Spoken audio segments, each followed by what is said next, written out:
कल जो पैराग्राफ हुआ था अंत में, उसको पढ़ के आगे बढ़ते हैं। इसमें कहा गुरुदेव ने, सत्य मिथ्या के खेल ने आज सत्य को भी मिथ्या समझने के लिए अवसर दिया। सत्य सनातन अविकारी, मिथ्या निरर्थक व्यवहार। व्यवहार मनुष्य का या जगत का, जगत क्रीड़ा स्थल आनंद का, वहां मिथ्या के लिए स्थान कहां। मिथ्या भाव थका देता है प्राणी को, आनंद तो सजीवता का सहायक है। जीव में सजीवता का यदि अभाव है तो उसका जीवन वृथा। वृथा जीवन नहीं, मिथ्या का भाव वृथा। आनंदी भाव भी यदि मिथ्या है तो सर्वत्र मिथ्या ही मिथ्या का राज दिखाई देगा। और यही भाव लिया था कि यह जो लोगों की कल्पना है मिथ्या के बारे में, और कुछ लोग इस बात को मान के चलते हैं या उनकी मान्यता है कि ब्रह्म सत्य जगन मिथ्या या जगत मिथ्या, तो ये सत्य और मिथ्या का जो खेल है इसमें ऐसा उलझ जाता है प्राणी कि मिथ्या व्यवहार करते करते, मिथ्या लोगों के साथ उठ बैठ करते करते सब कुछ उसे मिथ्या ही प्रतीत होता है, और सत्य को भी मिथ्या समझने के लिए एक अवसर मिल जाता है लोगों को। क्योंकि ऐसा ही लगता है कि भाई सब लोग तो मिथ्या प्रचार में ही लगे हुए हैं, तो ये कौन कहां से आ गया जो सत्य की बातें कर रहा है और सत्य को बता रहा है कि यह सत्य तो सनातन है, अविकारी है। अभी तो कुछ परिचय ही नहीं है सत्य के साथ, अभी तो मिथ्या निरर्थक व्यवहार में ही लगा हुआ है, और जो भी सत्य मिथ्या का खेल है उसमें खोजने की कोशिश भी करता है सत्य को, तो भी वो पकड़ में नहीं आता, अनुभव में नहीं आता।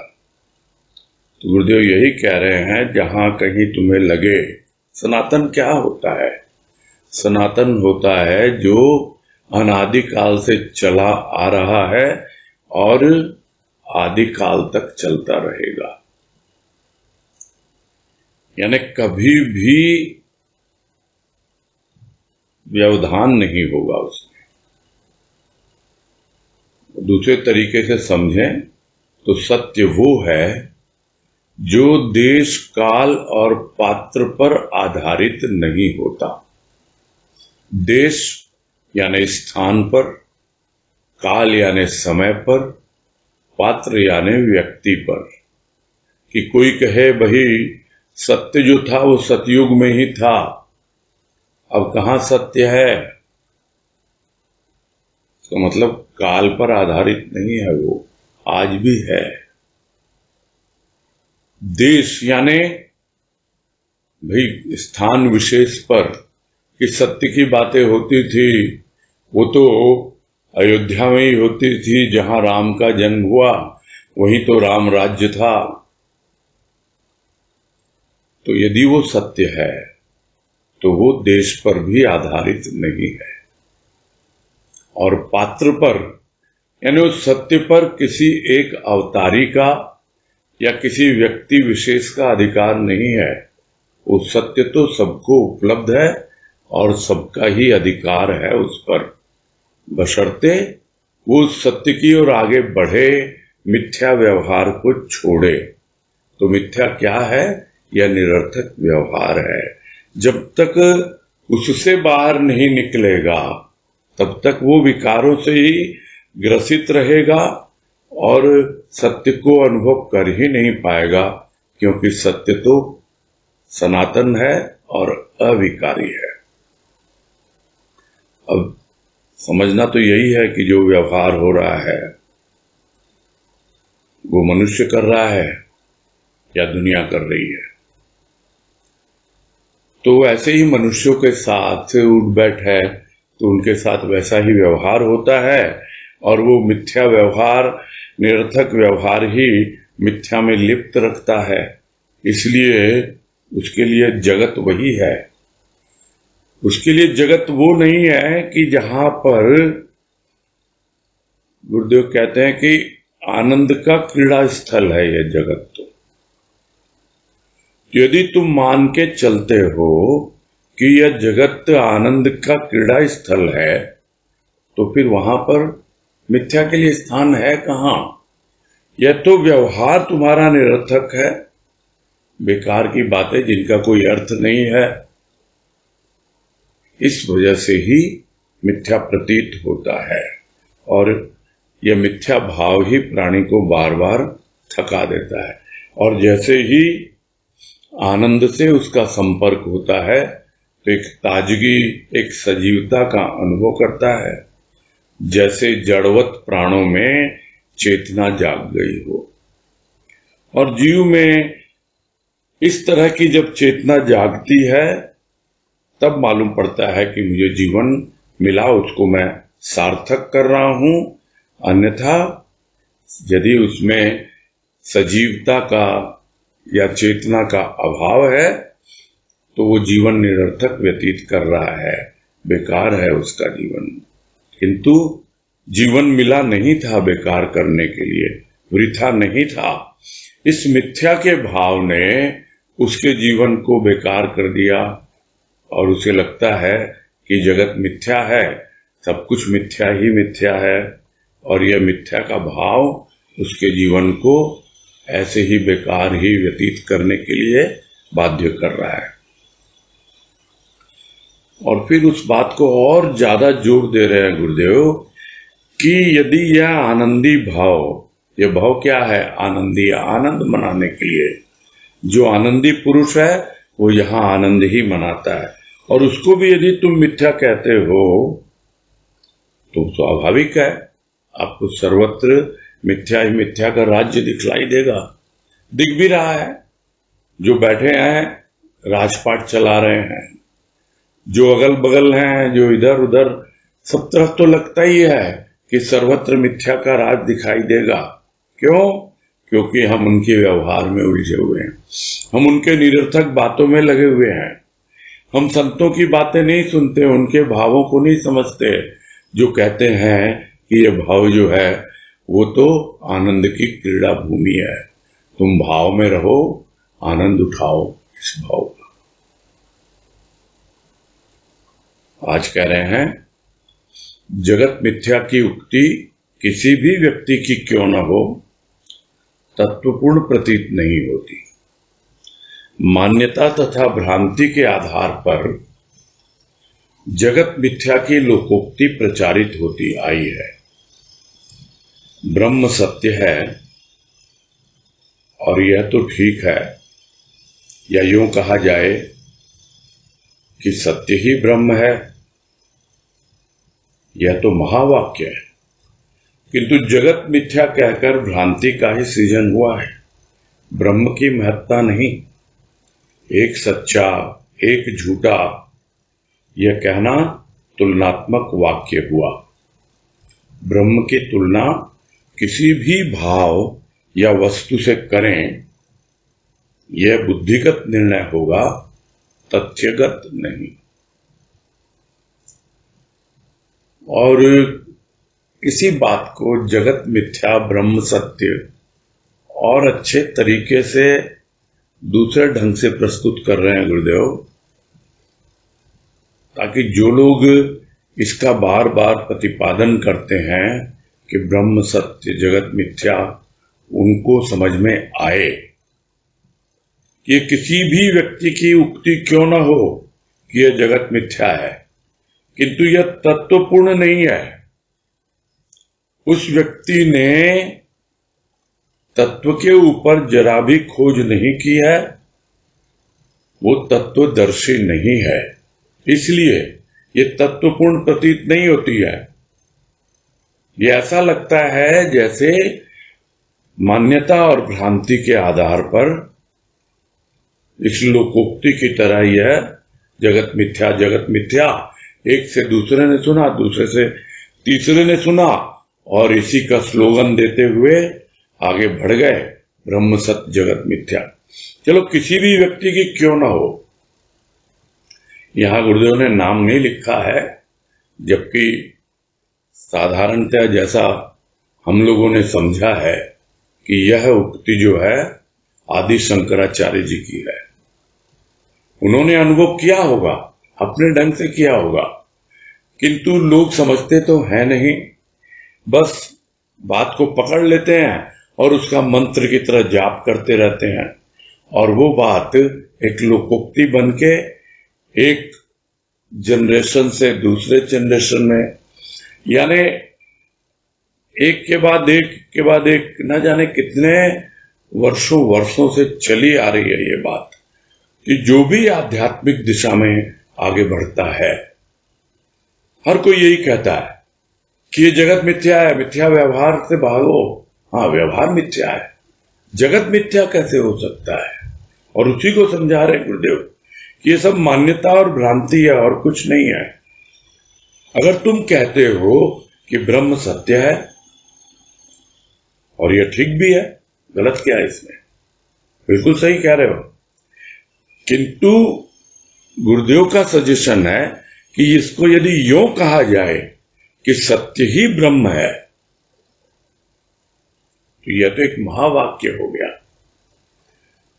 यानी सत्य जिसको तुम समझ नहीं पा रहे हो। कल परसों भी किसी ने प्रश्न किया था कि ये गुरुदेव सत्य सत्य की बात कर रहे हैं, तो ये सत्य आखिर है कौन? तो यही प्रयास किया गया था कि ब्रह्म में और सत्य में कोई अंतर नहीं है।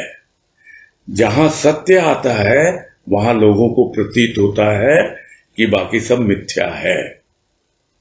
उसी प्रकार जहां ब्रह्म आता है तो लोगों को प्रतीत होता है बाकी सब माया है, और माया को लोग मिथ्या कह देते हैं। माया मिथ्या नहीं है, माया भ्रम है, और वो भ्रम माया में नहीं है, वो भ्रम प्राणी के भीतर है। जब तक भीतर का भ्रम दूर नहीं होता तब तक माया में रहता है, और जब भीतर का भ्रम दूर हो जाता तब वो ब्रह्म की उपलब्धि कर लेता है। इतनी सी बात है। और जो सत्य की राह पर चलता है वो दूसरों को समझाने के लिए कि भाई ये मिथ्या मिथ्या तुम क्या कर रहे हो, कुछ भी मिथ्या नहीं है, मिथ्या तुम्हारे भीतर है, मिथ्या तुम्हारा व्यवहार है, निरर्थक बातों में उलझे हुए हो, सार ग्रहण करते नहीं संसार का, और संसार को मिथ्या कहते हो। आनंद उठाओ, आनंद मनाने के लिए आए हो, तो अपने आप ही मिथ्या भाव छूटता है और हमारी यात्रा सत्य की ओर होती है, और वो सत्य ही ब्रह्म है। यानी वही सब कुछ है, वो सत्य ही भगवान है, वही परमात्मा है, वही सर्वस्व है। और इस तरह से अगर हम समझें तो यह तो एक महावाक्य है। किंतु जगत को मिथ्या कहकर यह तो भ्रांति का ही सृजन किया लोगों ने, और भ्रांति फैलाई है। और जो कोई यह कहेगा सत्य ही ब्रह्म है, तो धीरे धीरे उसकी भ्रांति दूर होगी, भ्रम दूर होगा, शांति का अनुभव आएगा। तब उसे पता लगेगा कि किस प्रकार से यह भ्रांति से घिरा हुआ था प्राणी, और जो कुछ भी लोगों से सुनी सुनाई बातें, पुस्तकों में पढ़ी हुई बातें, बस उन्हीं को मानकर चल रहा था। तो ये भ्रांति का जो सृजन किया गया, तो क्या उससे ब्रह्म की महत्ता हुई है? अरे ब्रह्म तो ब्रह्म है, उसकी क्या किसी से तुलना की जा सकती है? तुलना किसकी किससे करेंगे हम? कोई छोटा बड़ा किससे तुलना करेंगे? कोई मीठा नमकीन किससे तुलना करेंगे? सब कुछ तो उसी में है। जब सब कुछ उसी में है तो उसकी तुलना किससे करेंगे? उससे अलग कुछ होगा तब तो उससे तुलना की जाएगी। तो आप जो तुलना कर रहे हो कि एक सच्चा और एक झूठा, यानी ब्रह्म तो सत्य और जगत मिथ्या, तो फिर ये तो गलत बात है। ब्रह्म की तुलना किसी भी वस्तु या भाव से करना उचित नहीं है। और यदि कोई करता है तो वो अपनी बुद्धि के खेलों में लगा हुआ है। हो सकता है वो तर्क वितर्क कर रहा हो और उस तर्क वितर्क को ही वो मीमांसा का नाम दे रहा हो, किंतु यह जो भी निर्णय उसका है वो पूरा बुद्धि तक सीमित है, तथ्यगत नहीं। तथ्यगत मतलब ये वास्तविकता नहीं है, यह कल्पना पर आधारित है, यह अनुभव नहीं है। जिसको अनुभव होगा वो यही अनुभव करेगा कि सृष्टि के कण कण में वो परमात्मा है। और परमात्मा का रूप क्या है? आनंद। जो गुरुदेव ने कहा कि प्रकृति के कण कण में आनंद व्याप्त है, प्रकृति की प्रत्येक कृति में आनंद है, यदि प्राणी की स्वीकृति हो। बस यही खेल और कुछ भी नहीं है। कल्पना किए जा रहे हैं। अरे कल्पना करनी है तो यह करो ना कि कण कण में भगवान है, कण कण में ब्रह्म है। और यदि कण कण में ब्रह्म है तो फिर कैसे मिथ्या हो सकता है? ब्रह्म है तो वो तो सत्य है। तो मिथ्या किसने बनाया? मिथ्या ऊपर के आवरण ने बनाया। इस झूठ के मुलम्मे ने सत्य को ढक दिया। जो पहले कहा कि ये मिथ्या के खेल ने आज सत्य को भी मिथ्या समझने के लिए एक अवसर दे दिया। यानी पूरा एक के बाद एक के बाद एक। अरे भाई, जो मिथ्या भाषण भी करता है ना, कोई झूठ भी अगर बोलता है तो बिना सच के आधार के बोल ही नहीं सकता है, क्योंकि उसे दिखाना होता है कि मैं सच बोल रहा हूं। अन्यथा लोग बोल देंगे ये तो सफेद झूठ है। तो संतों को लगता है ये सफेद झूठ है, ये जगत मिथ्या नहीं। जगत मिथ्या नहीं है, यह तुम्हारी बुद्धि की उपज है, यह कोई तथ्यगत बात नहीं है।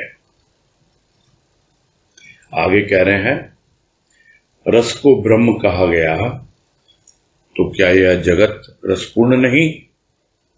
नीरस जगत को बनाकर क्या सृष्टिकर्ता ने भूल की है?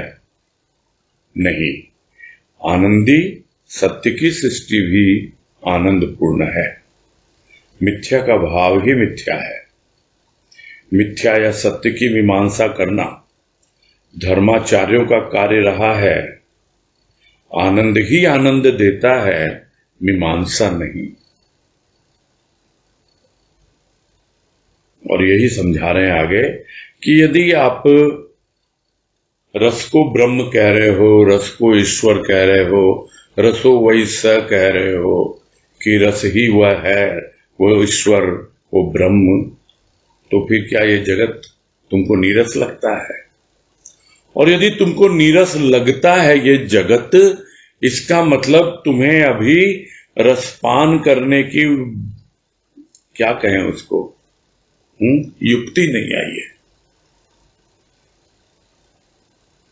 अभी सार ग्रहण करना आया नहीं, इसीलिए निस्सार लगता है यह संसार। और नहीं तो आप समझो कि यदि वो रसो वैसा है, रस ही रस है, तो क्या जगत में रस नहीं है? बिल्कुल है। तो सृष्टिकर्ता ने कोई भूल नहीं किया है। अगर तुम कह रहे हो जगत मिथ्या, तो क्या यह नीरस है? तो नीरस जगत को बनाकर सृष्टिकर्ता ने क्या कोई भूल की? नहीं, इस सृष्टिकर्ता को बनाया है इस आनंदी सत्य ने। वो सत्य जो ब्रह्म है, वो सत्य जो आनंदी है। उस आनंदी सत्य की सृष्टि में सब कुछ आनंदपूर्ण ही है। पूरी सृष्टि में आनंद ही आनंद व्याप्त है रस रूप में। अब वो जो आनंद का रस है वो समझ नहीं आता लोगों को, और वो सुख को ही आनंद मान बैठते हैं। जिस तरह मिथ्या में कहीं न कहीं सत्य छुपा होता है, झूठ का आधार सच कहीं न कहीं होता है, उसी तरह सुख में भी कहीं न कहीं आनंद होता है, वासना में भी कहीं न कहीं प्रेम होता है। इस बात को जिस दिन प्राणी समझ जाएगा उस दिन उसकी सोच बदल जाएगी। वो फिर जगत मिथ्या करना छोड़ देगा, क्योंकि यह मिथ्या का भाव ही मिथ्या है। ये जो मन में कोई भाव रखता है ना कि मिथ्या है, ये मिथ्या है, ये झूठा वो झूठा, ये ऐसा वो वैसा, ये तुम्हारा व्यवहार ऐसा है, तुम्हारी सोच ऐसी है, तुम्हारे विचार ऐसे हैं, इसलिए लगता है ऐसा, और नहीं तो कुछ भी नहीं है, सब कुछ सत्य ही सत्य है।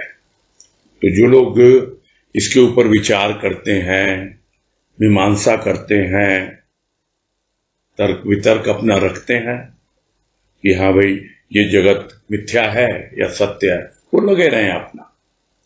भले ही लोग उन्हें नाम दें कि ये धर्माचार्य हैं, ये पंडित हैं, ये ज्ञानी हैं, कुछ भी उनका नाम दिया जाए, उनका कार्य हो सकता है ये, और होता रहा है पहले से, और आज भी लोग इसी मीमांसा में लगे रहते हैं, इसी तर्क वितर्क में, इसी खोज में लगे रहते हैं, किंतु आनंद नहीं मिलता उनको। क्योंकि खोज किसकी है? मिथ्या की खोज है, सत्य की खोज नहीं है। खोज यदि सत्य की होगी तभी आनंद मिलेगा। इसलिए कह रहे हैं गुरुदेव कि आनंद ही आनंद देता है, मीमांसा नहीं। आप मिथ्या की मीमांसा कर रहे हो और उसमें सत्य को कहां खोज रहे हो? आप तो मिथ्या ढूंढ ढूंढ के निकाल रहे हो, ये भी मिथ्या, ये भी मिथ्या, ये भी अनित्य है, यह भी अनित्य है, यह भी नहीं है, यह भी नहीं है। अरे कहां पहुंचोगे? इस तरह की मीमांसा का क्या रिजल्ट निकलेगा? करने दो ना जो लगे हुए हैं उसमें, तुमको तो आनंद मनाना है, और वो आनंद ही आनंद देता है। इन मीमांसाओं में क्या रखा है? इस तर्क वितर्क में, इस तरह की खोज में, उल्टे सीधे कामों में क्या रखा है? कोई लाभ नहीं है। आगे कह रहे हैं, सुख को आनंद की संज्ञा देना अल्पज्ञता है। सुख प्राप्ति के लिए धन अपेक्षित है, आनंद तो अनुभूति के द्वारा प्राप्त होता है या स्वतः, यह कहना भी कथन मात्र है। हां, इस पार्थिव धन की उस तक अर्थात आनंद तक पहुंच नहीं। जहां सुख और आनंद एक ही समझा जाता है, वासना और प्रेम में अंतर नहीं ऐसा समझा जाता है, वहां मिथ्या और सत्य पर क्यों विशेष ध्यान दिया जाने लगा?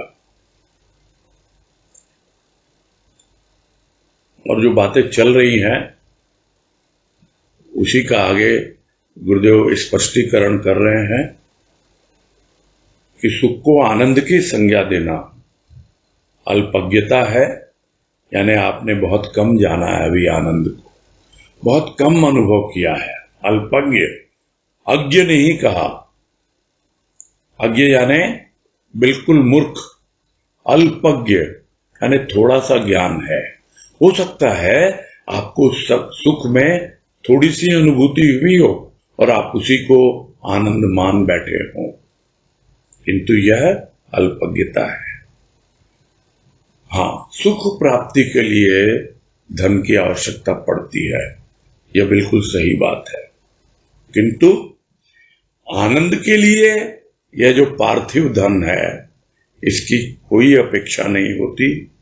यह तो अनुभूति के द्वारा प्राप्त होता है,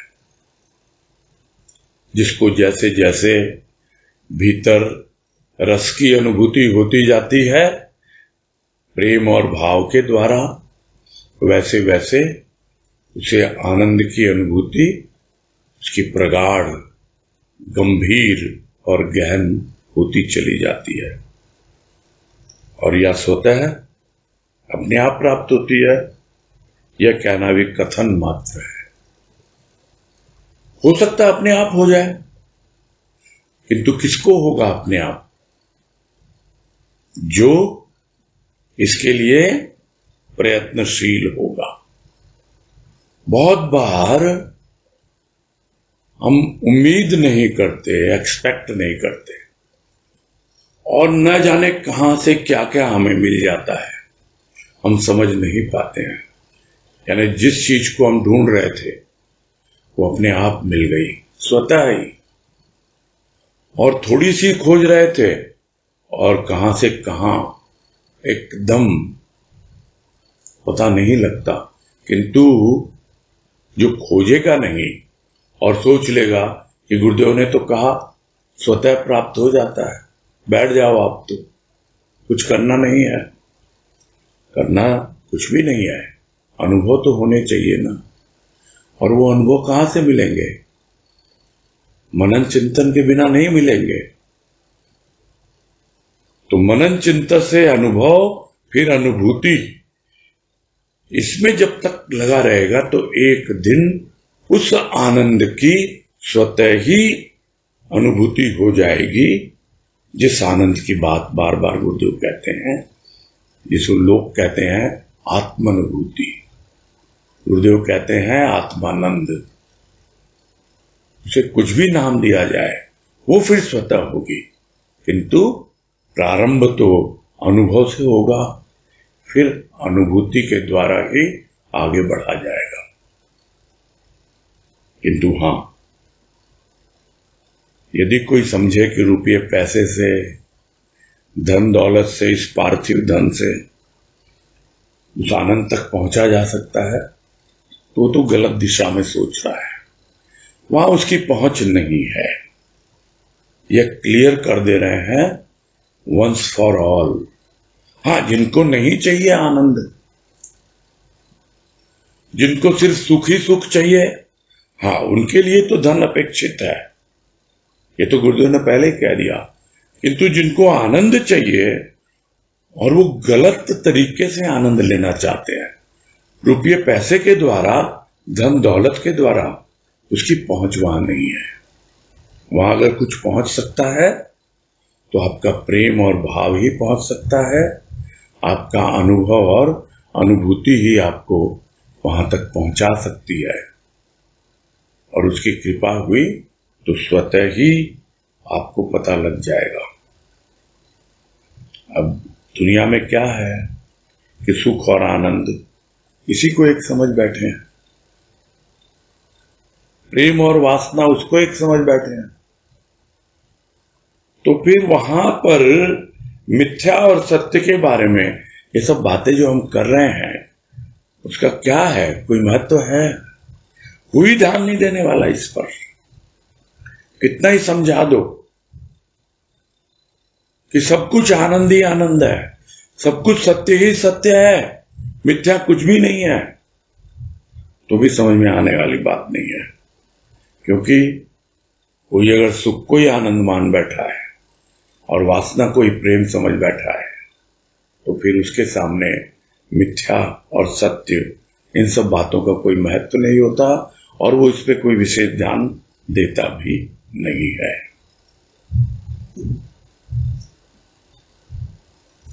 आगे कह रहे हैं, तत्वदर्शी कौन?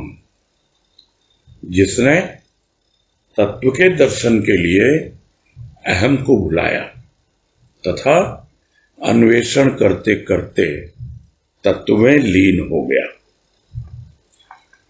प्रश्न हो सकता है, जब लीन ही हो गया तो तत्वदर्शी कैसे हो सकता है? उत्तर है, कल्पना और अनुभूति भिन्न भिन्न है। जब तक अनुभूति न हो। अनुभूति में कल्पना का स्थान कहां?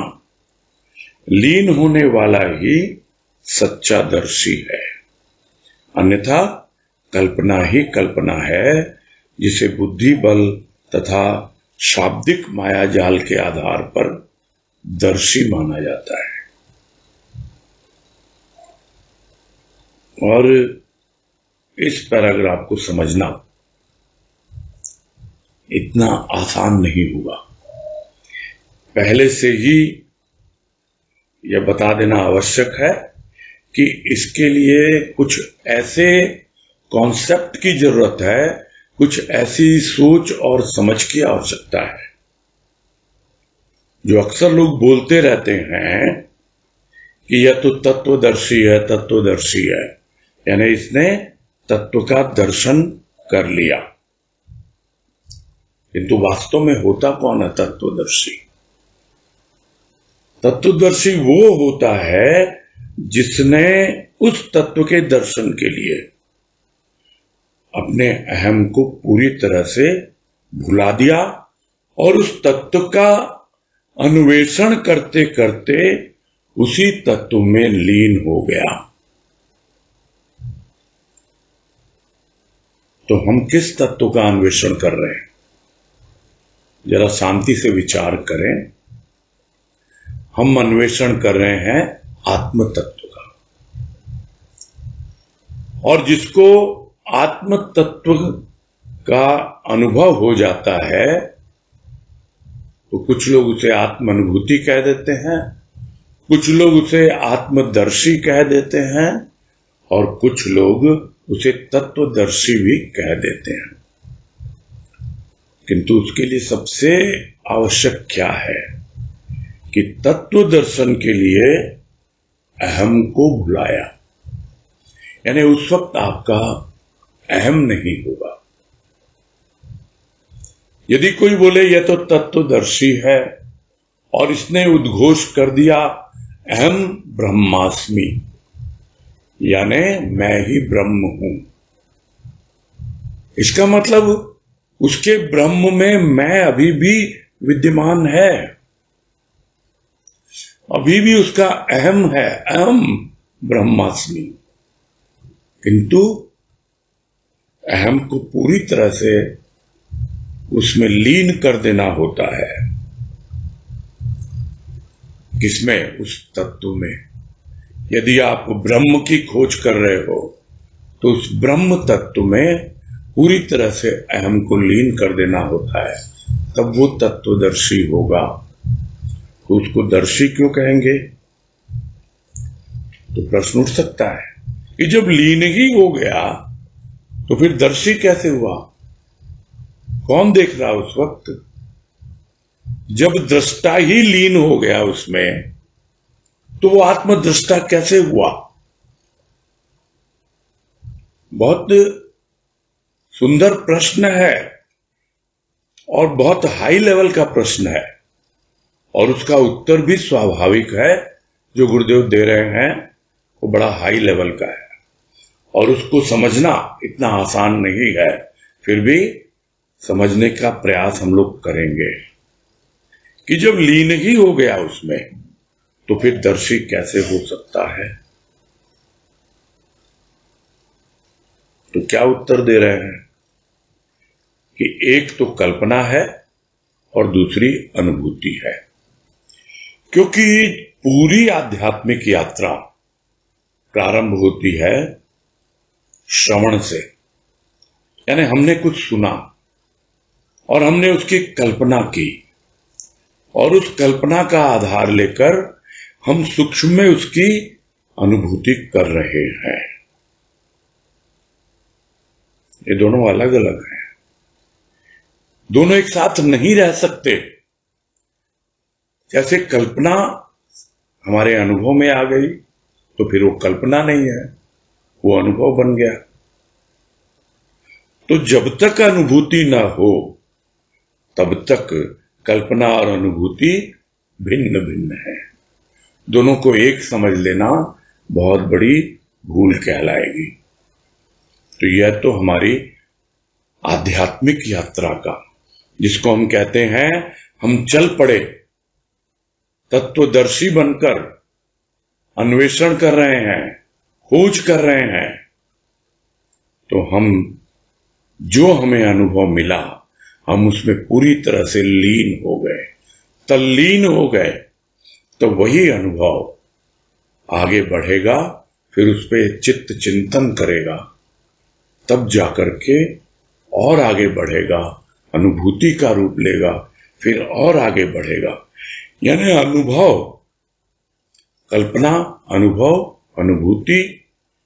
तो ऐसे में अनुभूति में कल्पना का कहीं स्थान नहीं, अब वो तो बहुत पीछे छूट चुकी है। और जो पूरी तरह से उस अनुभूति में भी लीन हो जाता है, वही सच्चा दर्शी है। यानी उस वक्त उसका कुछ भी नहीं रहता, न उसकी कल्पना रहती है, न उसका अनुभव रहता है, और न उसकी अनुभूति रहती है। और इसके ऊपर लेख लिखा गया था गुरुदेव की कृपा से, अनुभवातीत की अनुभूति, क्योंकि वो है तो अनुभव से अतीत, फिर भी हम कहते हैं वो है तो दर्शन से अतीत, फिर भी हम कहते हैं आत्मदर्शन या आत्मदर्शी। तो सच्चा दर्शी है कौन? वो जो लीन हो गया, उसको पता ही नहीं है वहां पर। जिसको पता है कि मैं लीन हो रहा हूं, तो इसका मतलब अभी भी वो कल्पना में ही है। और उसके बाद में वो कहता है, हाँ भाई, मैंने तो दर्शन किया आत्मा का, मैं तो तत्वदर्शी हूं। और वो बुद्धि बल पे और शाब्दिक माया जाल पर वो समझाने बैठ जाता है कि हाँ, मैंने तत्व का दर्शन किया है कि ब्रह्म सत्य है, जगत मिथ्या है। और बुद्धि बल पे वो सबको शब्दों का जाल बुन के और उलझा के इधर उधर तर्क वितर्क करके वो माने दिखाता है कि मैं तत्वदर्शी और मैं सही कह रहा हूं। ये माना जाता है, अपने आप को मान बैठा है वो। किंतु सच्चा तत्वदर्शी कौन है? वो है जिसने तत्व के दर्शन के लिए अपने अहम को भुला दिया और अन्वेषण करते करते, अर्थात खोज करते करते उसी तत्व में लीन हो गया। यानी फिर दृष्टा भी नहीं रहता है। जो दृष्टा देखता है, जो दृष्टा अनुभव करता है, अनुभूति दिलाता है, या अनुभूति से भी आगे विभूति तक ले जाता है, फिर भी अंत में वो भी लोप हो जाता है। फिर भी रहता है कोई रहता है, और वही साक्षी कहलाता है, वही तत्व कहलाता है। वो रह जाता है और कुछ भी नहीं बचता। आगे कह रहे हैं, आनंद का इच्छुक यदि सांसारिक वस्तु वासना का भिक्षुक बन बैठे, तो भक्ति और संतोष उसके लिए अलभ्य हो जाएंगे। भक्ति संतोष अलभ्य नहीं, यदि सच्ची लगन हो उनको प्राप्त करने की, आनंद के खेल देखने के लिए भक्ति और संतोष अति आवश्यक है। और ये जहां इस बात को गुरुदेव ने छोड़ा था, पुनः उसी को पकड़ रहे हैं कि बिना भक्ति और संतोष के आप आनंद की ओर आगे बढ़ नहीं सकते। और यदि आप आनंद के इच्छुक हैं और फिर झोली फैला करके अपने इष्ट के सामने जा रहे हैं, जिसको आप नाम देते हैं आनंद घन, उससे आनंद की अभिलाषा नहीं रखते हुए आप वस्तु, व्यक्ति, अपनी कामना वासना की पूर्ति के लिए झोली फैला रहे हैं, तो फिर ऐसे व्यक्ति के लिए भक्ति और संतोष दोनों ही अलभ्य, मतलब मिल ही नहीं पाएंगे उसको, कभी नहीं। वो खेलता रहेगा इन्हीं में, इन्हीं वस्तुओं से खेलता रहेगा, इन्हीं भोगों में लिप्त रहेगा और सोचेगा मैं भक्ति कर रहा हूं। खूब सजा देगा, संवार देगा भगवान जी को, खूब अपने मजे में समझेगा कि हां मैं तो बहुत बड़ा भक्त, मैं तो बहुत सेवा कर रहा हूं। तो संतोष मिला? नहीं मिला। फिर आ गया झोली लेके सामने, फिर ये भिखारी बन के आ गया, ये चाहिए वो चाहिए। और बहुत से लोग तो हट कर बैठते हैं, देना ही होगा तुमको। और जब उनसे पूछा जाता है कि भाई ये हट किस बात का है, तो बोला उससे नहीं मांगेंगे तो किससे मांगेंगे? मतलब मांगेंगे हम तो, क्योंकि मांगने की आदत पड़ी हुई है, मांगना छूटता नहीं है। मांगना कब छूटेगा? जब वो हमारी मांग भर देगा, यानी हमको पूरी तरह अपना लेगा, हम उसको अपना लेंगे। पति पत्नी, पत्नी क्या पति से भीख मांगती है? क्या झोली फैलाती है, भिक्षुक बन के जाती है उसके सामने? उसको पता है जो कुछ भी आवश्यक है वो सब कुछ कर रहा है उसका पति। तो फिर क्यों नहीं समझ पाता, आध्यात्मिक दुनिया में क्यों नहीं समझ पाता कि भाई तुम आनंद के इच्छुक हो और सांसारिक वस्तुओं के लिए अब उससे भीख मांग रहे हो, और इसी को तुम भक्ति और संतोष कह रहे हो। संतोष तो ले ही नहीं पाता है और शांति भी दुर्लभ है। हां, अपने आप को भ्रम में जीता है कि मैं भक्त हूं। यदि सच्ची लगन है आनंद के लिए और उस राह पे आगे बढ़ रहा है, तो अवश्य ही उसे भक्ति और संतोष मिलेंगे, मिलेंगे ही मिलेंगे। यहां गुरुदेव कह रहे हैं वो अलभ्य है ही नहीं, लोगों ने प्राप्त किया है। किसके द्वारा? सच्ची लगन के द्वारा। जो पहले भी कहा कि लगन होनी चाहिए, बिना लगन के कुछ नहीं होता।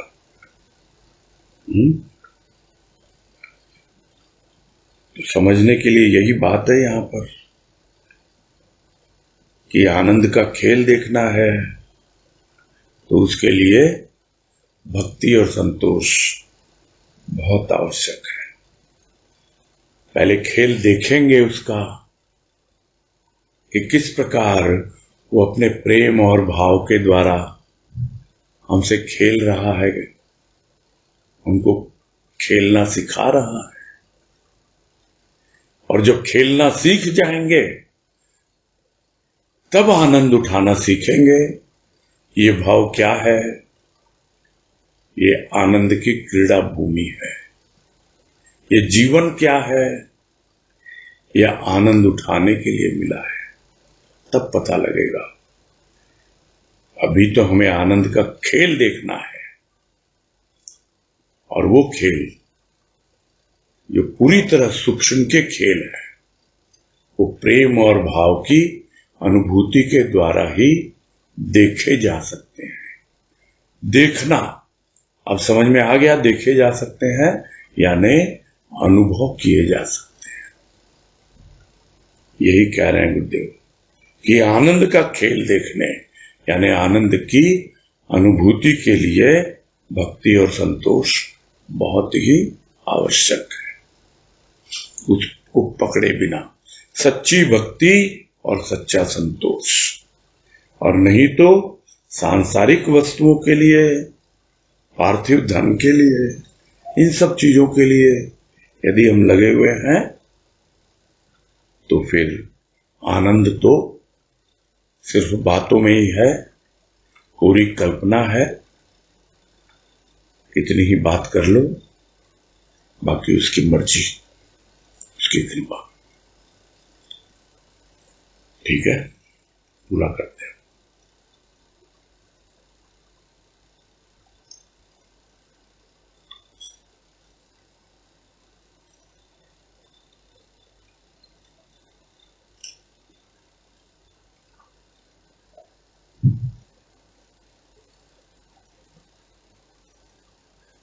हाँ, अजय बंसल बोलिए।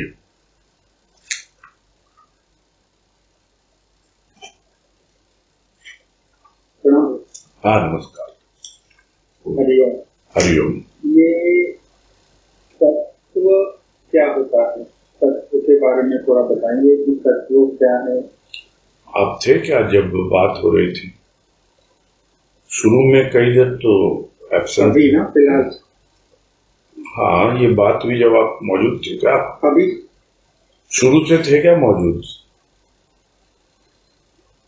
हाँ भैया, आपने बोला आत्म तत्व, आपने कहा था कि आत्म तत्व की खोज। हाँ जी, सब तत्वों का एक तत्व आत्म तत्व। जी हाँ, यहाँ जो बात हो रही है वो ब्रह्म के लिए हो रही है, जिसको शुरू से कह रहे हैं गुरुदेव कि ब्रह्म सत्य जगत मिथ्या वाली ये बात है। उस पे कह रहे हैं, उसका जो ब्रह्म को तत्व मानते हैं वो तत्वदर्शी कौन है? क्या उनको ऐसा अनुभव हुआ है क्या, या सिर्फ कल्पना के आधार पर बुद्धि बल पे ही शब्दों का मायाजाल बुन रहे हैं और अपने आप को तत्वदर्शी बता रहे हैं? ये है इस पूरे पैराग्राफ का सार। वास्तव में तत्वदर्शी कौन होता है ये समझाया गुरुदेव ने, जहां उसकी मैं, उसका अहम पूरी तरह विलीन हो जाता है। तो आपको क्या समझना है ये बताइए। तत्व क्या होता है? एकमात्र तत्व आत्म तत्व है, उसी के अलग अलग नाम है। अच्छा, तत्व मतलब आत्म तत्व हो गया। जी हाँ, एकमात्र तत्व आत्म तत्व है, जिससे सृष्टि की रचना हुई है। अद्वैत की दृष्टि से पूरी सृष्टि में एक ही तत्व है और वो है आत्म तत्व। अच्छा, ठीक है जी, प्रणाम। हरिओम। हाँ, बिना तो दी। हरिओम। हाँ, बिना तो दी।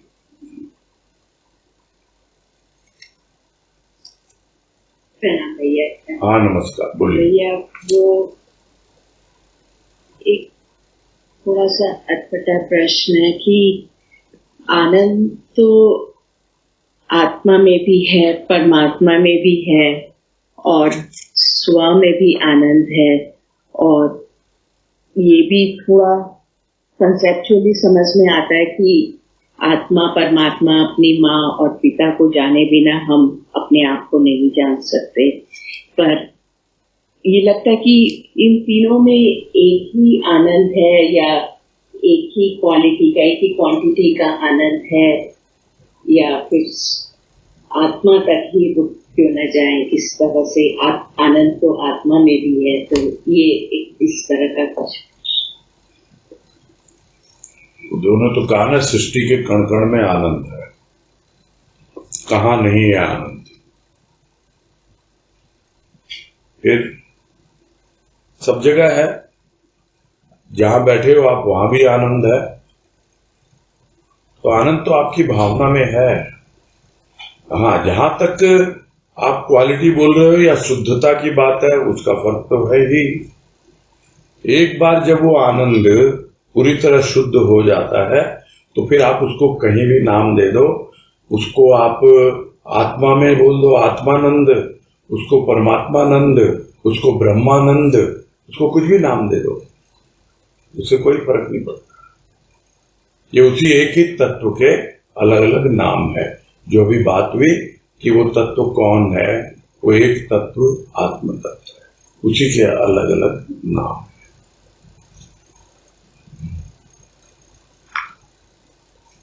आनंद तो आनंद ही है, लेकिन हाँ उसके पहले उसकी शुद्धता का अंतर होता है, कम ज्यादा होती है शुद्धता।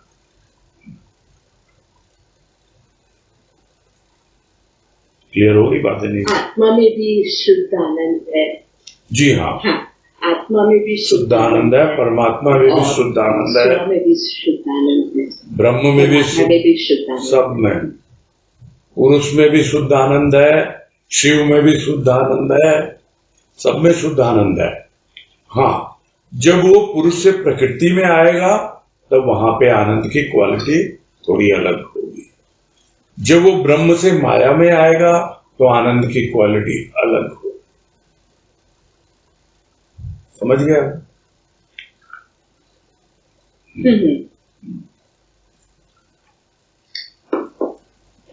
हाँ, हरिओम।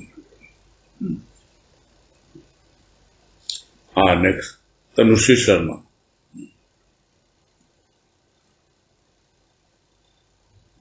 नाम भैया। हाँ बोलो।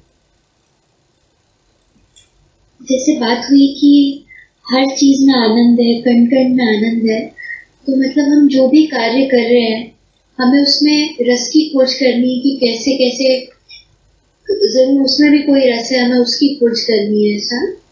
हाँ, खोज ही नहीं करनी है, अनुभव करना है।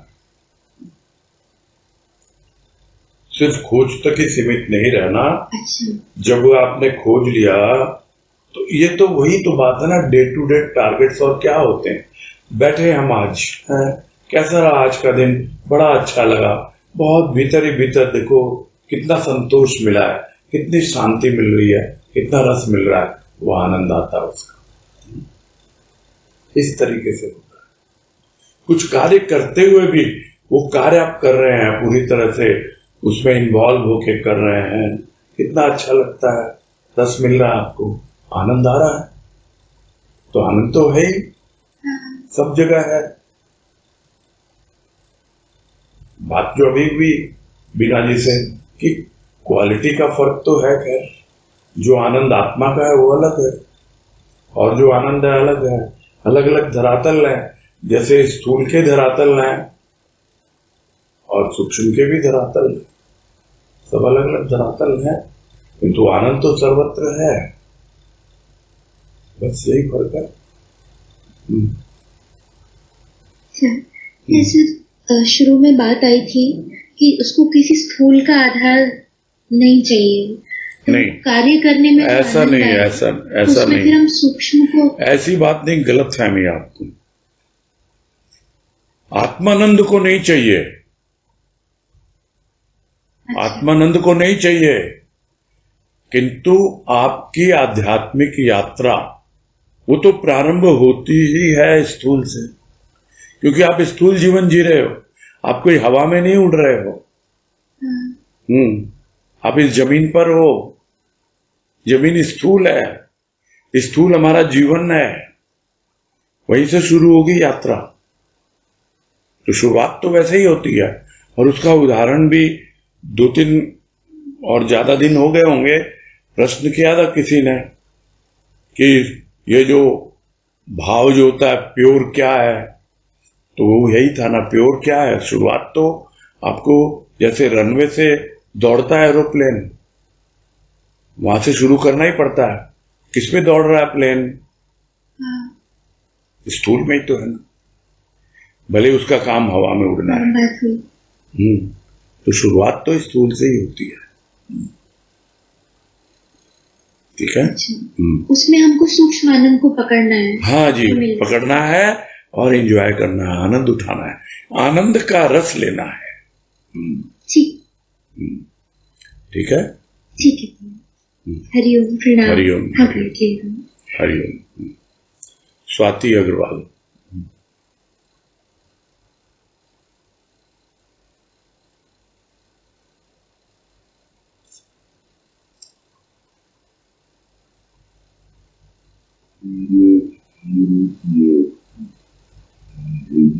आपकी आवाज नहीं आ रही ढंग से।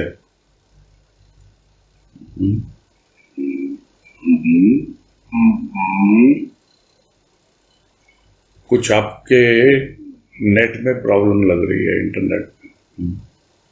आवाज नहीं आ रही है ठीक से। जी हाँ। हरिओम भैया। हाँ अब आ हरिओम। रही है आपको मेरी आवाज? हाँ अब आ रही है, पहले क्या गड़बड़ था मालूम नहीं। हाँ जी भैया, ये वासना और प्रेम का जब आता है तो हमेशा मन में आता है क्या वासना और प्रेम में हमारा एक्सपेक्टेशंस का फर्क होता है? नहीं, जिसमें एक्सपेक्टेशंस है वो वासना है। वासना पूरी तरह स्थूल पर आधारित है, स्थूल यानी देह बोध पर आधारित है। और प्रेम जो है वो स्थूल में जो सूक्ष्म का पुट है वो है। यानी वासना में भी यदि प्रेम है तो हमको समझ में आना चाहिए वो सूक्ष्म जो अनुभव होता है स्थूल के माध्यम से वो प्रेम है। और यदि हम सिर्फ स्थूल में ही लिप्त रहते हैं तो वो वासना कहलाएगा। एक्सपेक्टेशन की बात नहीं है, एक्सपेक्टेशन तो सूक्ष्म में भी होती है। सूक्ष्म की एक्सपेक्टेशन बाद में पैदा होती है, पहले तो स्थूल की एक्सपेक्टेशन होती है। समझ में आ रही है ना बात? इसका कोई एग्जाम्पल हो सकता है भैया? कोई एग्जाम्पल हो सकता है? एग्जाम्पल प्रेम का डिफरेंस सिंपल है। देखो सिंपल एग्जाम्पल यही है, आपको मान लो प्रभु की मूर्ति बहुत अच्छी लगी और आप उसकी सेवा में लग गए, खूब उसको क्या बोले उसको नहला रहे हो, धुला रहे हो, खूब सजा रहे हो, खूब अभिषेक कर रहे हो, खूब पंचामृत का पान कर रहे हो, और आपको लगता है बहुत प्रेम कर रहे हैं भगवान जी से, किंतु वो तो स्थूल तक सीमित है ना, उससे आगे तो नहीं है वो। जब वो आगे बढ़ेगी तब वो सूक्ष्म में आएगी, और सूक्ष्म में तब आएगी जब आप वो कर रहे हो या नहीं भी कर रहे हो। आपको अलग अलग ढंगों से, अलग अलग तरीकों से प्रेम की अनुभूति होगी, यानी फिर वो स्थूल पर आधारित नहीं होगी। प्रारंभ स्थूल से होता है, इसमें कोई संदेह नहीं है, किंतु धीरे धीरे वो सूक्ष्म में जाता है। और यदि हम सूक्ष्म में उसको ना पकड़ पाए तो हमेशा स्थूल में ही रमे रहेंगे और हम उस वासना को ही प्रेम समझ बैठेंगे। ये है सब बातों का सार। ठीक है, क्लियर? ठीक है। मतलब अंदर ही अंदर उससे प्रेम करना, मतलब हाँ जी, वो स्थूल पे आधारित न हो। जब तक स्थूल पर आधारित रहे। आपने ये आनंद ध्वनि पुस्तक का जो चिंतन मनन ध्वनि लेख हुआ था, आपने सुना था क्या? नहीं तो रिकॉर्डिंग है, सुन लेना उसकी। उसमें बहुत बढ़िया ढंग से गुरुदेव ने लिखा है और उनकी कृपा से पूरा कॉन्सेप्ट स्थूल से सूक्ष्म, सूक्ष्म से सूक्ष्मतर, सूक्ष्मतर से सूक्ष्मतम किस तरह चीजें आगे बढ़ती हैं, खूब अच्छी तरह से उन्होंने समझाया उसमें। ठीक है ना? कौन से वालों में है भैया वो? आनंद में, दुख में, आनंद में? नहीं, चिंतन मन है ना? चिंतन मनन ध्वनि लेख का शीर्षक है चिंतन मनन ध्वनि। यूट्यूब पे है वो अवेलेबल। ठीक है भैया, मैं सुनूंगी। हाँ जी, धन्यवाद भैया। हाँ, हरिओम हरिओम। हाँ, शर्मिला तारापुर। अच्छा, बोलिए बोलिए शर्मिला जी। प्रणाम भैया जी। हाँ, हरिओम। प्रणाम भैया जी। हाँ, बोलिए। यदि सहज जीवन और आनंद, सहज जीवन और आनंद एक ही होता है, आनंद की अवस्था और ऊपर होती है। सहज जीवन मतलब सुख दुख में इतना व्याप्त नहीं होता है, वहां से शुरुआत होती है। आवाज आ रही है भैया? आवाज आ रही है, समझ में आ गया। मैं कह रहा हूँ सुख दुख में आप अपनी समता बनाए रखें, विचलित ना हो और प्रफुल्लित ना हो। सुख में हम फूलने लगते हैं और दुख से हम विचलित हो जाते हैं। वो यदि ना हो, यानी हमारे भीतर दुख और सुख के प्रति समता आ गई, तो काफी कुछ हमारी समस्या हल होती है। किंतु आनंद और आगे बढ़ने से मिलेगा। आनंद सूक्ष्म की यात्रा है। हाँ जी, और आगे ये तो स्थूल का है। दुख भी स्थूल से संबंधित होता है, सुख भी स्थूल से संबंधित होता है, जबकि आनंद जो है वो पूरी तरह से सूक्ष्म की अनुभूति है। तो इसलिए उससे आगे चलना पड़ेगा।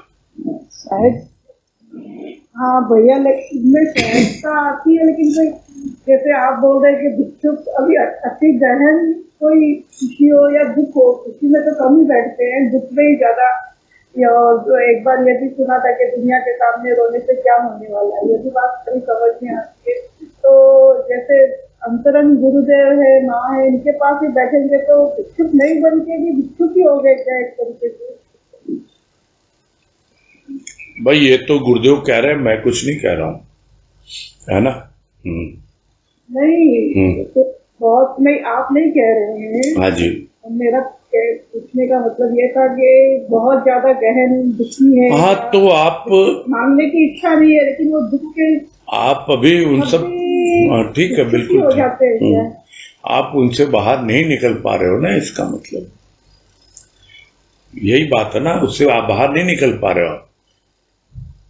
जब तक उससे बाहर नहीं निकलोगे तब तक आप आनंद की ओर बढ़ ही नहीं पाओगे। आपकी यात्रा आनंद की ओर नहीं होगी। ठीक है भैया, जैसे समुद्र में भी ज्वार भाटा तो आता ही है, नहीं समुद्र में भी ज्वार भाटा तो आता ही है, उनका जीवन है। तो और क्या करना, वो तो 10% है। और मतलब किस प्रकार से वो तो बात हम कितनी बार हो चुकी है, बहुत बार बात हो चुकी है। स्थूल का जीवन ओनली 10% है। आगे चिंतन करो, बाकी 90% अपना टाइम उसमें लगाओ। आपका 10% टाइम स्थूल के जीवन के लिए लगाओ और 90% टाइम सूक्ष्म के चिंतन मनन में लगाओ, तब समझ में आएगा। अपने आप गुरुदेव देंगे। अभी आप गुरुदेव से खाली दुख सुख की बातें करते हो, आनंद की बातें नहीं करते हो।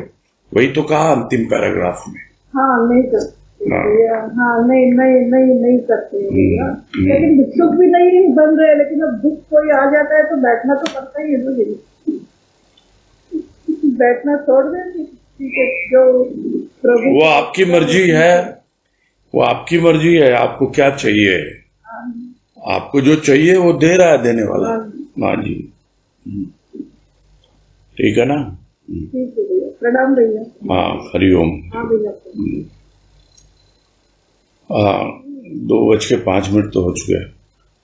चलो ये नीतू गुप्ता ले लेते हैं संक्षेप में। हाँ जी बोलिए।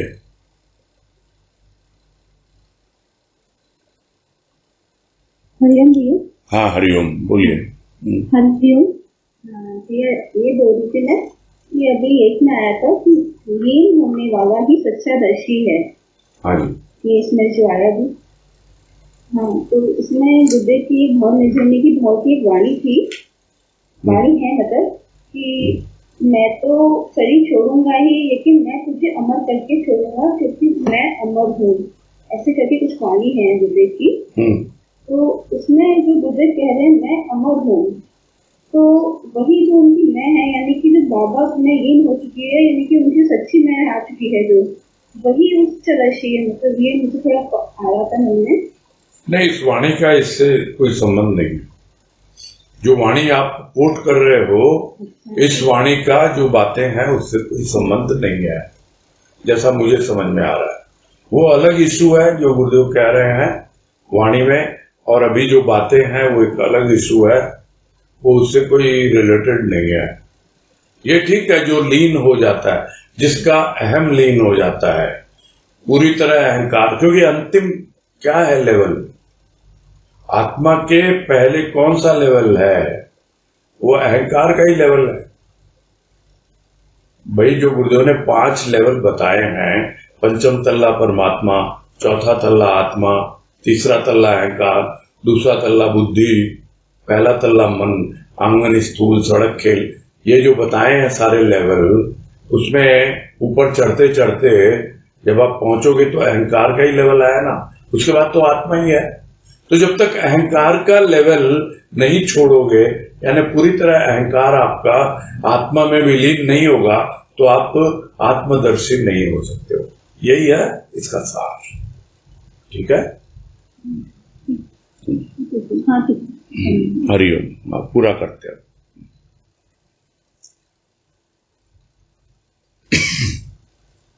ठीक है महाराज, हरिओम महाराज। हाँ, हरिओम। हरिओम सबको।